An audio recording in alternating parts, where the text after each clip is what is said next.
So hi అండి. So కొంతమంది parents అడుగుతున్నారండి. సో ఎక్కడో మీ యూట్యూబ్‌లో రిఫరెన్స్ చూస్తున్నామండి. ఒక ఆయన చెప్తున్నారు, డాక్టర్ అంట ఆయన. సో ఎంబీబీఎస్ అబ్రాడ్ జాయిన్ అయితేనే డిగ్రీ ఇన్వాలిడ్ అంట అని చెప్తున్నారండి ఓరల్‌గా. అంటే ఓపెన్ స్టేట్మెంట్ అన్నమాట. అంటే ఓపెన్ మీన్స్ వేగ్‌గా చెప్తున్నారండి. డిగ్రీ అసలు ఎంబీ ఫారెన్ కంట్రీ వెళ్తేనే డిగ్రీ ఇన్వాలిడ్ అంట. అది యాజ్ పర్ ఎన్ఎంసీ రూల్స్ ప్రకారం అండి. ఫారెన్ డిగ్రీ ఇన్వాలిడ్ ఎప్పుడు కొన్ని టర్మ్స్ అండ్ కండిషన్స్ పెట్టారు.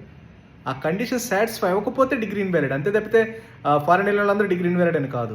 అండ్ క్లియర్ కట్గా వీడియో చూడండి.